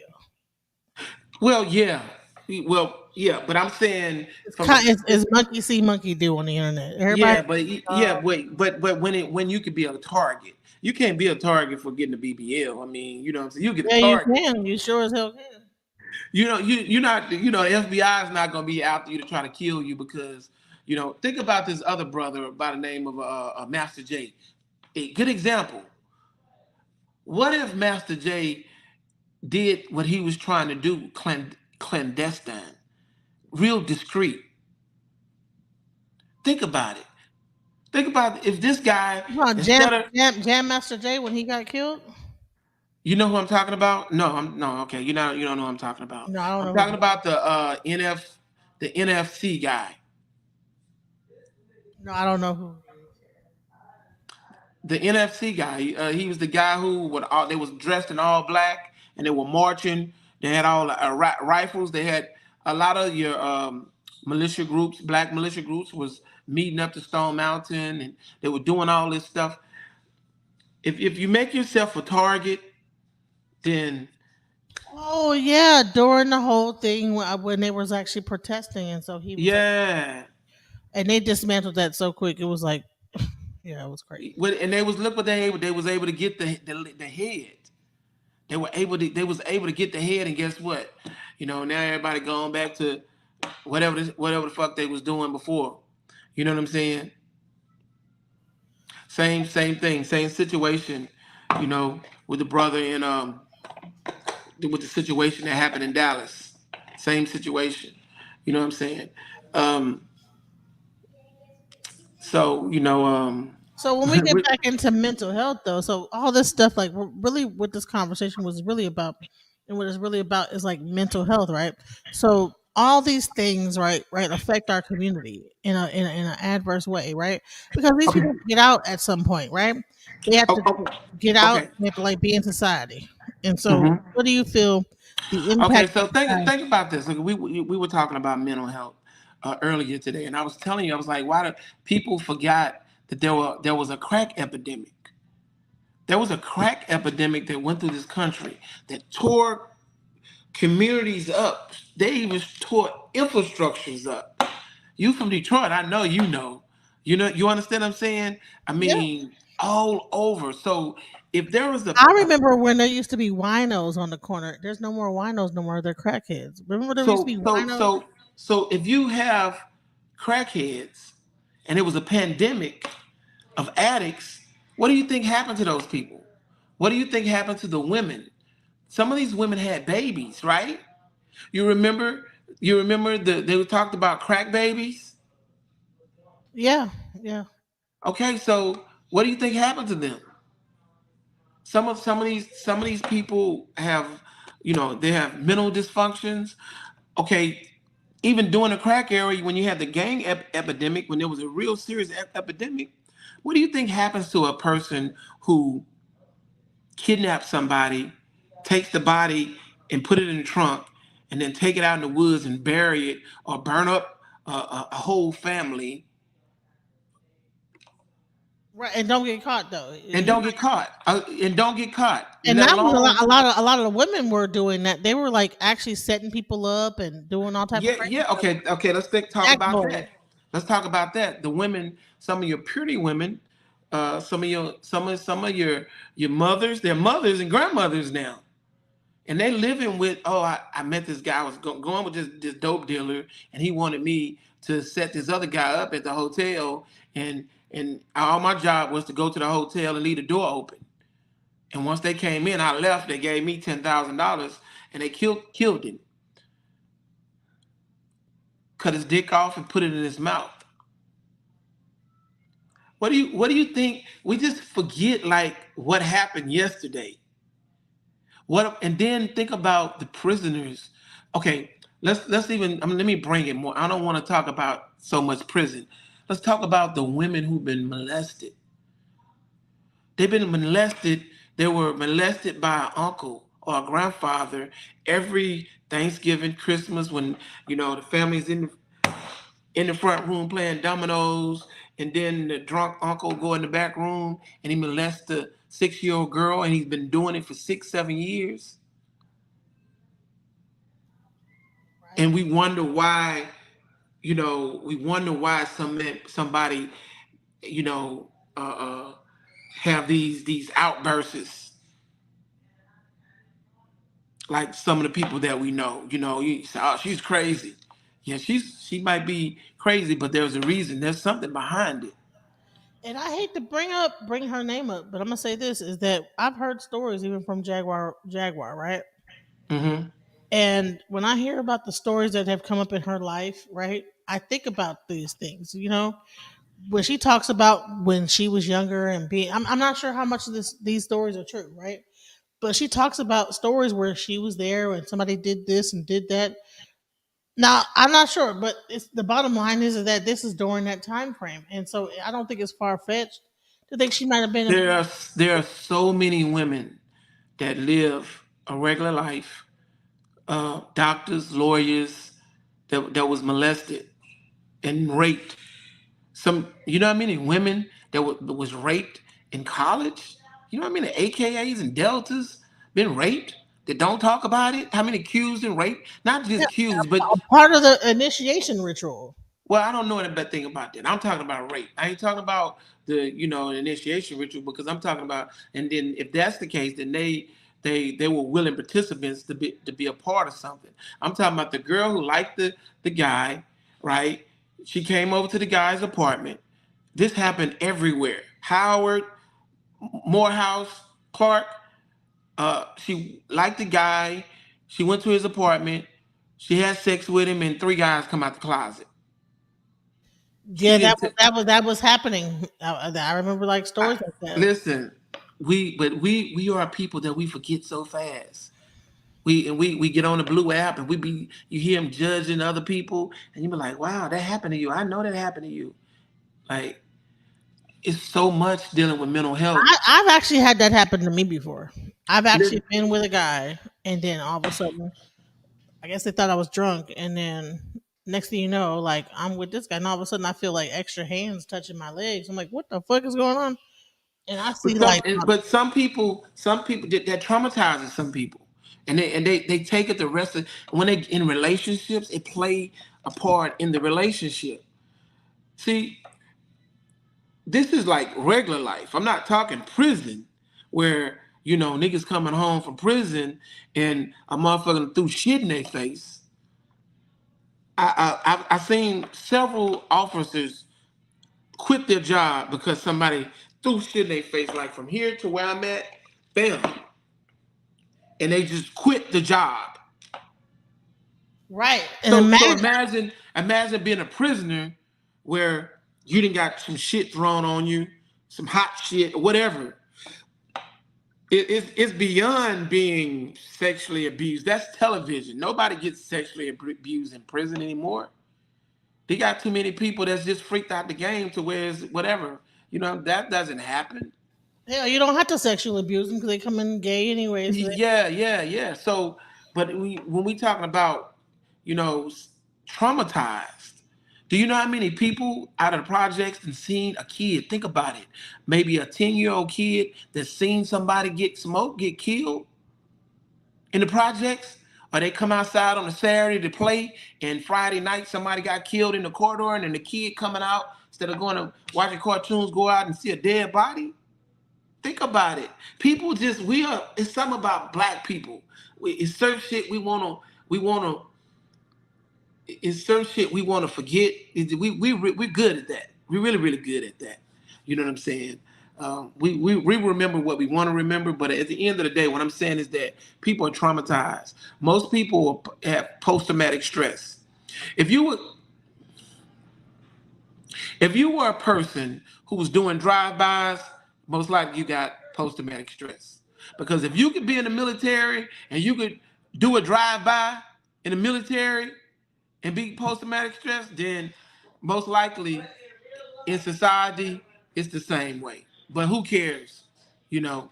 Right, and ain't no veterans benefits to like go to the psychiatrist about your drive by that you did when you were younger. You know, Exactly. Exactly. and these people are really living in society now. They're our elders now, right? They're Generation X. They're my generation. Yeah. They're 50, you 40. Um, you and then you okay. Then I'm gonna bring it a little home, a close home. Um, then so think about this from a mental health standpoint. Do you know a guy told me the other day? He said, "Man, I don't even go out because the music they play make you want to fight." You notice they don't play love songs where everybody slow drag, slow dance. Right. Back in the 70s, it used to be all slow Well, dance. not just the 70s, in the 80s, during the time of, Prince At and the end of the R party, they would like play like a even little. yeah, even R. Kelly. I mean, they always played music where you could slow dance. That's how you interact with the opposite sex. You understand what I'm saying? That's how you can interact. You can meet somebody, hey, You how know how you they been? end the party now is before I let go. Not like play another slow jam. No, No, none they of that. before I let go. Now they didn't heard Nuck if you buck, and I'm old, so I'm good. Yeah, yeah, but it's demon music. It's demon music. It's music that make you want to kill. Because that's all they talk about is slide, a slide, a step, a slide. It's crazy. So And now they got it down to a science where they don't even have to say nothing, and it's just the actual tone of the actual like music. They don't even, like you got like a what's his name? What's it? I just want to rock. What's his name? Uzi Vert, right? But they call him like so little Uzi Vert. They say that really he's saying his name is Lucifer, like Uzi Vert, Uzi Vert, Lucifer. yeah, well, the music it determines the your vibration. You know what I'm saying? And they've got so good at this. It's not even television anymore. They don't you use television. They use the music. And the music can basically have you in a trance. If it could, if you know the drums talk, in Yoruba, in different parts and tribes in Africa, them drums they do things to your spirit. You know what I'm saying? I've heard them. I've been in you know to places and I've seen things and felt stuff. From hearing those drums. Those Oh drums no, actually. trust me. Like I've been in ceremonies where they have that talking drum, and like that talking drum will have a possession Yeah, aspect. exactly. So now they got this type of music. Uh, this stuff is documented, you know. Um, but like I said, then you have like I said, people coming home from prison, and you just expect okay, because you're out from prison, you just get a job, and you just go on with your life. But there's trauma that haven't been dealt with. There's mental health that haven't been dealt with. And listen, I want to. The main thing my panel, I've always been about relationships because I've actually dated a guy from prison before, a few. You know what I'm saying? Mhm, mhm. And they come out and they have like the they actually like have a good outlook on life, but the reality sets in. And then here's the thing is that you might get into an argument with a person, right? That, might be on the second strike, right? Mhm. And, you have some places have the three strikes you're out rule, right? And it's a thing like, you know what? They might be like, bitch, if you don't, whatever, and then they get that third strike. Hey, it is what it is. That's very true. So you got to watch out when you're dating That guys. is very true. That's very true because there's that's what they call a point of no return. But I mean, a point of I no was actually dating a guy who a told point me, of no return could be done with basically anybody.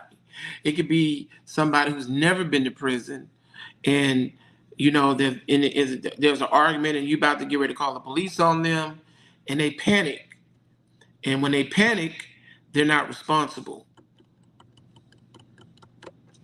Right. And especially if you have trauma like that. Like I've been in a whole X amount of years and you hollering at me and you might trigger something. So that's where mental health, like we have to understand that, especially in the black community, when you have a very huge prison population, it's like coming back into society, going back out, in and out.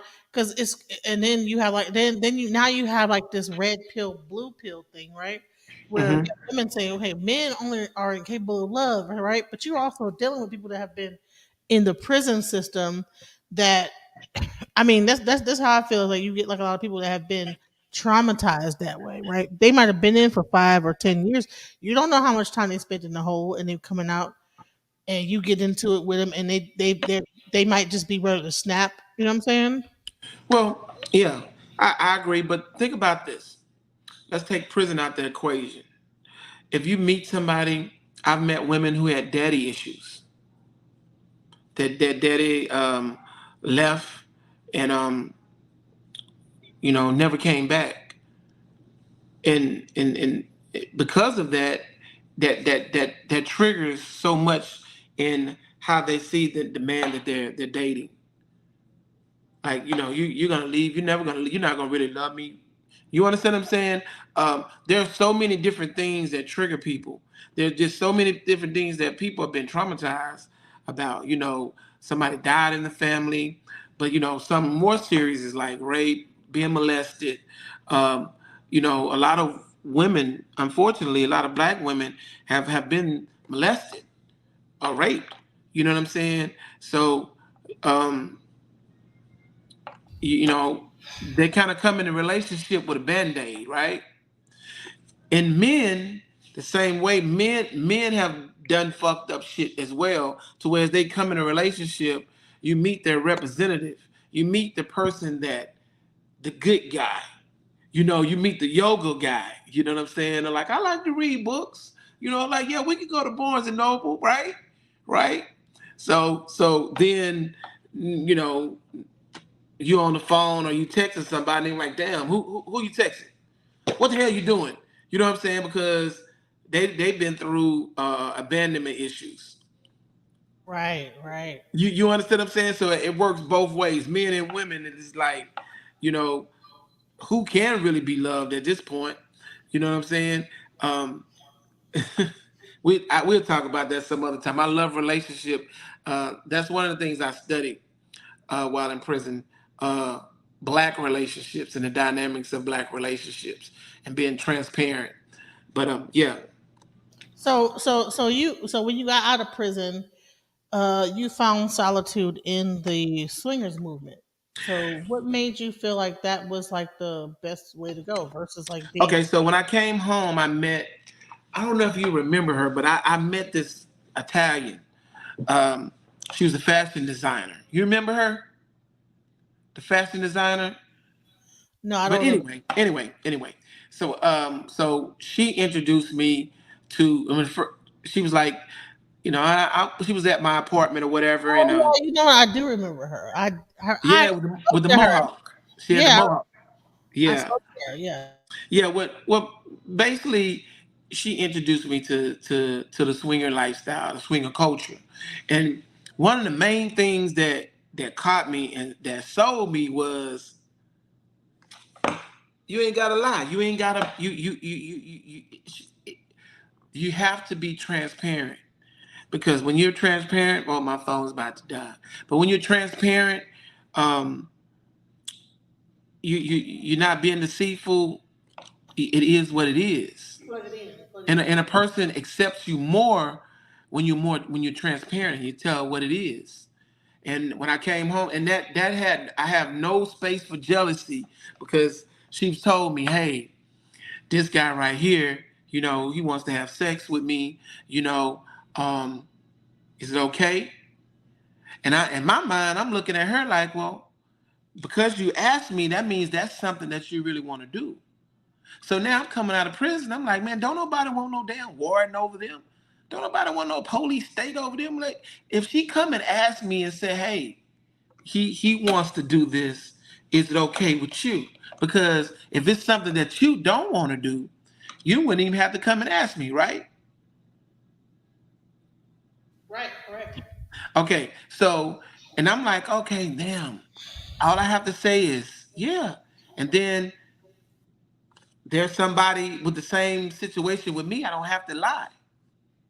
So it kind of sold it, that whole culture sold me like, oh man, I'm gonna come home and I'm gonna be transparent.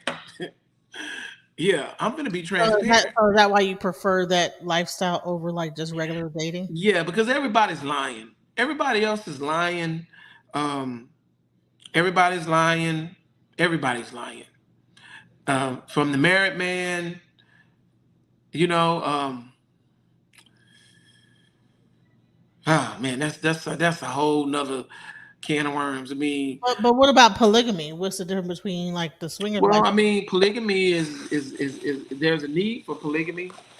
You know, there's a need for polygamy as well. I mean, but it's still it's about being transparent. You got to get past that first.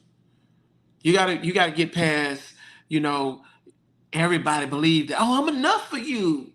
You don't need nobody. They tell you that you don't need nobody, and here you are saying, "Hey, baby, um, I think that we need to do this." Or she may say, "Hey, baby, I think we may need to do this." So you might be a person that got high blood pressure and your penis not working no more. You know what I'm saying? That happens. That happens, especially with black men. You know what I'm saying? They losing their sex drive the older they get. So this woman is being deprived. You know what I'm saying, of some good sex. So Okay, so she is needs is she the needs swinger she thing all needs. about sex? Is the whole swingers Well, no. Well, what you say? What's the question? is the swingers movement all about just 100% sex, or is it just also relationships? Um, no, I mean it's not 100% sex. I mean swinging is it's sex, but I mean you build there's relationships that you build, or whatever. It brings it for us being married or being in a relationship. It brings excitement to the relationship. It's not just it ain't just a threesome. Because sometimes with the threesomes that could go bad because if the man is not transparent, then now he might be having sex with the woman when you're not around. So that could destroy the relationship. You know what I'm saying? But if you're transparent, if you're best friends with your partner, um, and you're able to talk to your partner, because a relationship is based upon communication and honesty. I like to know what else is based upon communication and honesty. So you But felt like coming out of prison that was the best option once you got introduced to that. oh, it worked for me. It worked for me. I've tried monogamy relationships. I've tried it, but at the end, but at the end of the day, you can't be who you are. Who would you want to be with a man he's basically faking it? He's for whatever reason he's doing it, but he's basically in a relationship with you faking. Once he walk out that door, he's somebody totally different. He's not who he say he is. So do you think that it's also a matter of the fact that you were in prison and being locked down so hard, like in prison, which makes you choose that lifestyle? Well, I mean, as far as coming home at the beginning, you want to be honest. It came a point in my life to where I want to change all of the bad things about myself. And I kind of vision myself like a car being put up on blocks, everything being stripped down and rebuilt. So when I came home and I met this woman, I never knew anything about that. I mean, I thought only white people did it. You know what I'm saying? When she introduced it to me, and I looked at it, and I was like, man, you ain't gotta lie, so I can have sex with you'll let me. So And here's the then question: would you suggest that a person that's dating a person fresh out of prison that they should look into the swinger lifestyle before they try to be monogamous? ask that question again. Do you think a person that might be dating a person out of prison should look into the swinger lifestyle before they try to be monogamous? Because a person's coming out of jail, right, or prison, right, have been deprived for so long, right? Yeah, that's true. So A person that comes out of prison, um, has been deprived, and sometimes they may be the first girl, and they can fall in love with that girl, but they've been gone so long to where it's like, well, I never dated a full figure woman, or I never dated a short woman, or I never dated an African, or I never dated a Jamaican, or I never dated, and there's curious, they're curious. You understand what I'm saying? Um, so, and some of these women, they try to grab them, and they think that just because, they've been locked up 30 years, that that's going to be their property. And it's not going to be there. That's not what it's going to be. It's yeah, not, I've actually seen that. I've seen that firsthand. that's not what it's going to be. I don't think, Not me doing it, but like I actually met a guy that was in prison for murder, younger, and then he actually fell in love with a prison guard, and then she actually got him out early because he was supposed to do life. Somehow she got him out, but then she wanted to control him, and he ended up going back to prison for 5 more years because he ended up like going in on her and this that the other and breaking his parole and this that the other and get like a domestic violence charge and then basically had to like restart his life all over again. But yeah, yeah, that comes from people not knowing what their triggers are. You know, everybody has a trigger. Some people trigger is the button has never been tapped. And some of these guys, man, you know, they might have been doing something in their life, and it's just never been triggered. And when they get in and get into that act of rage, it could be it could be deadly. You know, everybody has a trigger. so would you suggest that women like be careful when they date guys out of prison with the triggers, or do you think it's just like you Well, it's not about them being careful dating guys coming out of prison with a trigger. Everyone has a trigger. You could date a guy coming from Howard, and he has a trigger. He could be, a bookworm, and you say the wrong thing. I mean, you know what I'm saying? It's where he can't handle it, and he don't know how to communicate with you behind it. You don't know what's gonna happen. It's almost like having. I don't know if I could use that as an example, but it's almost like having your dog. You know what I'm saying? He's a lovable dog, right? He's a lovable dog, and he's not gonna bite nobody. He's never bit nobody, but he's with a child. There's a child down playing with him, and the child is maybe sticking him in the eye or something, anything, that triggers that dog to lash out. And it goes for men and women. It has nothing to do with prison, you know what I'm saying? Because I mean, anybody is capable of it. You know what I'm saying? A lot of people you don't don't know. think that a person that has been sitting in like A lot of people segregation. don't even know what their triggers are. You know what I'm saying? Some people don't know. I know what my triggers are. Uh, and my triggers are I don't go to the strip club because I know I used to be in the strip club and I know you got to make it rain. So I ain't making it rain because I ain't making that kind of money no more.